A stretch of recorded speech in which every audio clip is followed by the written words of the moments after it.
Esto en honor a las víctimas y para que se preservara la memoria de los colombianos. Y para llegar a la ciudad de Medellín tenemos que atravesar el segundo túnel más largo de Latinoamérica. Luego sigue esta zona que está rodeada de rocas, que es ideal para llegar y sentarse y meditar. Mucha gente pregunta por qué el estilo de Botero son cortos. El mismo Fernando Botero explica que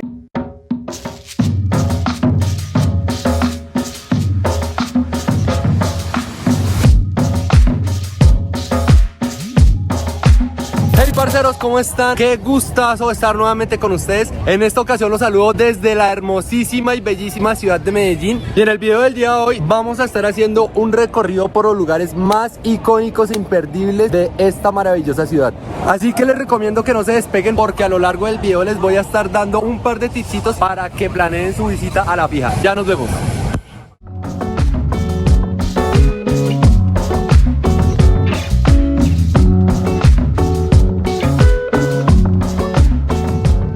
Seguridad, les soltamos que permanezcan sentados hasta que la señal de sincronía se apague. Habrán concluido los compartimentos superiores ya que el equipaje puede haberse movido durante el vuelo. Lo primero a tener en cuenta es que existen dos aeropuertos como opciones de llegada. El aeropuerto Enrique Olaya Herrera, que se encuentra ubicado directamente dentro de la ciudad de Medellín, solo recibe vuelos nacionales y ojito a este datico que me encontré por ahí, es uno de los aeropuertos más antiguos de Latinoamérica, fundado en 1932. Y también tenemos la opción de llegar a este aeropuerto, el José María Córdoba. Este aeropuerto se ubica en Río Negro, más o menos a unos 35 kilómetros de la ciudad de Medellín. Y para llegar a la ciudad de Medellín tenemos que atravesar el segundo túnel más largo de Latinoamérica, el túnel de Oriente, pero ya en un momentico les voy a hablar de eso. Este aeropuerto sí recibe tanto vuelos nacionales como internacionales.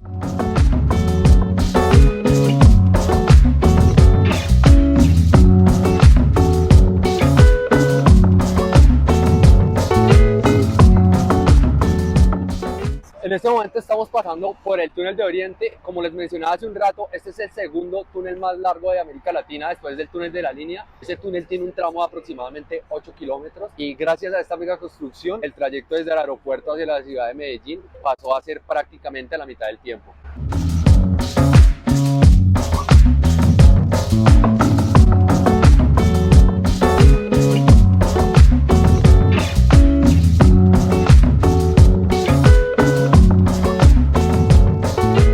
Parceros, oficialmente hemos llegado a la ciudad de la eterna primavera. Medellín nos recibe con un maravilloso clima. En este momento nos encontramos en el sector de San Diego y prácticamente nos toca caminar un poquito hacia la estación del metro porque Google Maps nos indica que el metro es la manera más eficiente para llegar hacia nuestro primer destino.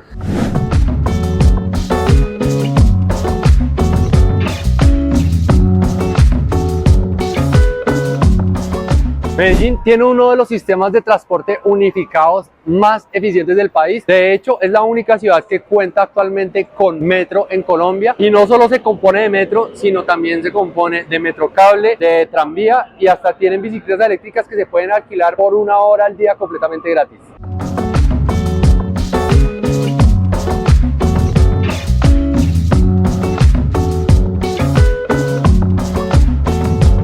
Parceros, hemos llegado a nuestra primera parada. Nos encontramos en la famosísima Plaza de Botero y les cuento que este lugar es una verdadera joya que obligatoriamente tienen que visitar si vienen por acá.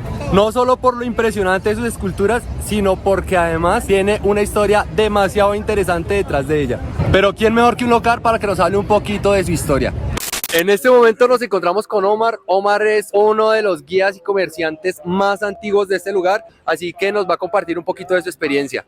Muy buenas tardes, mi nombre es Omar Villá, de la Plaza Botero, de la hermosa ciudad de Medellín. En esta ocasión voy a contarles la historia de la Plaza Botero, una de las galerías al aire libre más grandes del mundo, ¿no? Que fue fundada en el año 1998 tras una donación del maestro Botero, escultor, pintor, muy querido, nacido acá en la ciudad de Medellín. Ya sobre la historia de la obra de Botero, puedo contarles que en su vida artística pintó alrededor de 5.000 cuadros, ¿no? En diferentes técnicas, al óleo, al acrílico, carboncillo, también hizo murales al fresco y en su obra escultórica también un número indeterminado, 4.000, 5.000 obras en escultura. Y la mayoría, lo más valioso de Botero es que la mayoría de sus obras las regalaba, ¿sí? Por supuesto vendía algunas para sobrevivir, pero muchas las regalaba.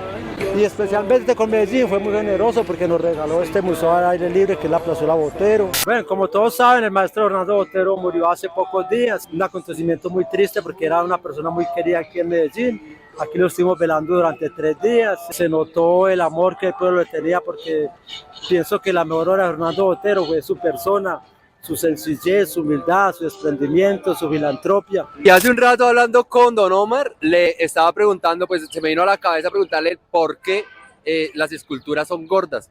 Mucha gente pregunta por qué el estilo de Botero son gordos en su pintura, en su escultura. El mismo Hernando Botero explica que no son gordos, sino voluminosos, ¿no? Hay varias teorías. Una de la más antigua es que cuando era muy joven, muy niño, practicando su dibujo como modelo, utilizaba a sus familiares cercanos, que todos eran obesos, porque Botero, natural de acá en Medellín, y una familia muy gorda, muy voluminosa. Esa es una de las teorías. La otra es que cuando ya empezó a ser conocido en el mundo artístico, fue a estudiar a Europa, el maestro de arte de Botero le parecía curioso que sus dibujos eran gordos, voluminosos.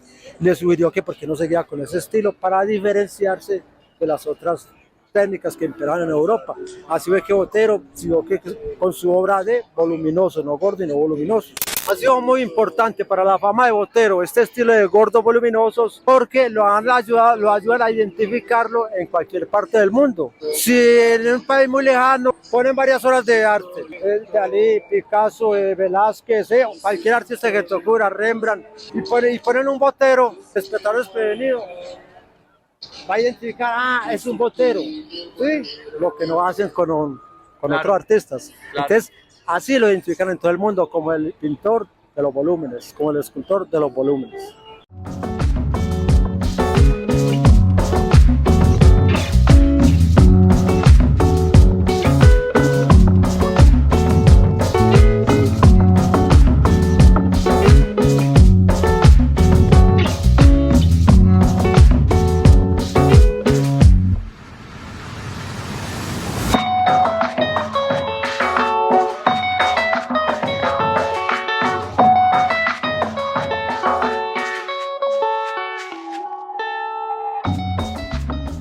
Parceros, ahora nos encontramos en el Parque de San Antonio, uno de los lugares con una historia un poquito triste, y es que justo en esta escultura, el 10 de junio de 1995, se llevó a cabo un atentado en donde murieron 28 personas y unas 200, un poco más, resultaron heridas. Y una de las cosas más tristes alrededor de este atentado es que la gran mayoría de personas que ocupaban este lugar en ese momento eran personas humildes, vendedores ambulantes, que estaban aprovechando 2 eventos que se estaban llevando acá precisamente ese fin de semana para obtener un poco más de ingresos. Un tiempo después, el mismo Botero dio en donación una réplica exacta de la escultura que había sido destruida por la bomba, con la condición de que no se levantaran los restos de la que fue explotada. Esto en honor a las víctimas y para que se preservara la memoria de los colombianos.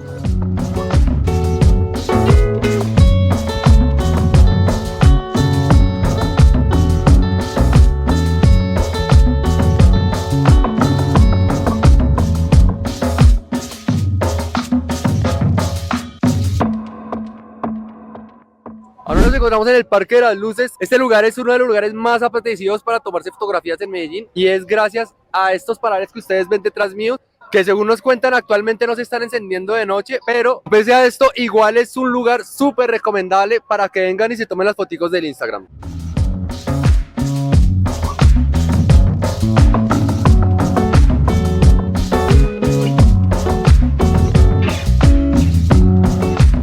Y por cierto, parceros, les quiero presentar a la persona que me ha estado acompañando durante todo el tour, el viejo Milton. Hola, parceros. Parceros, y antes de continuar, quiero pedirles el inmenso favor, se suscriban y compartan este video para que juntos hagamos crecer esta comunidad y YouTube les avise cada vez que sale un video nuevo. Ahora sí, una vez dicho esto, continuamos. Yo veré, se suscriben.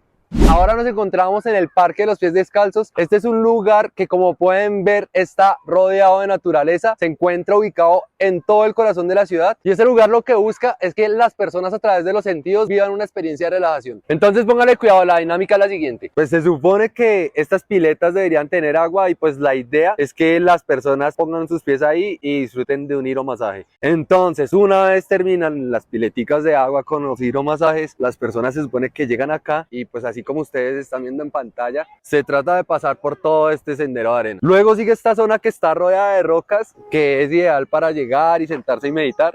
Y por último, culminar cruzando este sendero natural que personalmente fue mi lugar favorito de este parque.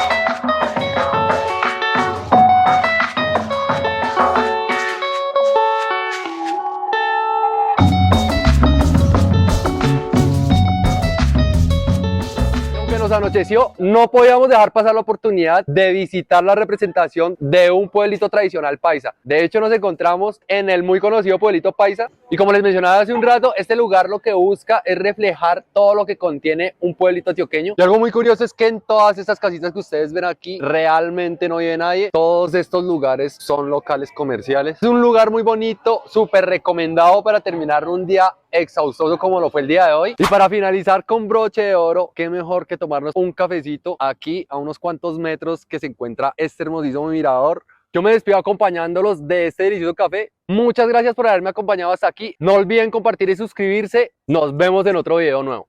Suscríbete. Ya saben, se suscriben.